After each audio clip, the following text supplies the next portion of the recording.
Hello everyone, welcome to our channel. Telugu రాష్ట్రాల్లో ఎడతెరిపి లేకుండా కురుస్తున్నటువంటి అతి భారీ వర్షాలు వివరాల్లోకి వెళ్దాం. వాతావరణ పరిస్థితులను తెలుసుకుందాం. వాటికంటే ముందు మీరు ఇంకా మన ఛానల్ కనుక సబ్స్క్రైబ్ చేయనట్లయితే వెంటనే సబ్స్క్రైబ్ చేసి పక్కన ఉన్న బెల్ ఐకాన్ కూడా క్లిక్ చేసేయండి. ఇక లేట్ చేయకుండా వివరాల్లో కనుక వెళ్ళినట్లయితే బంగాళాఖాతంలో ఏర్పడిన ఉపరితల ఆవర్తన ద్రోణి ప్రభావంతో ఉత్తర తెలంగాణ, ఉత్తర కోస్తా జిల్లాలో రానున్నటువంటి 3 రోజుల పాటు భారీ వర్షపాతం నమోదవుతుంది. ముఖ్యంగా శ్రీకాకుళం, విజయనగరం, విశాఖపట్నం, తూర్పుగోదావరి, పశ్చిమ గోదావరి జిల్లాల్లో గంటకి 80 నుంచి 90 కిలోమీటర్ల వేగంతో ఉరుములు మెరుపులతో కూడినటువంటి వర్షాలు ఉంటాయి.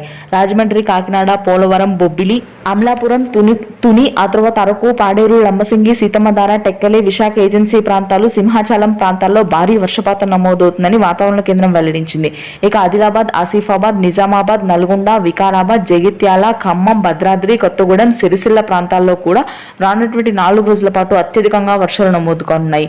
హైదరాబాద్ నగర ప్రాంతంలో అయితే దాదాపు 4 రోజుల పాటు వర్షాలు కురుస్తాయి. మే 4వ తారీఖు వరకు కూడా ఎడతెరిపి వర్షాలు మణికొండ, పంజగుట్ట, నాంపల్లి, హైటెక్ సిటీ, కూకట్పల్లి, అమీర్పేట, కాగజ్ నగర్, మల్కాజ్గిరి ప్రాంతాల్లో కురవనున్నాయి.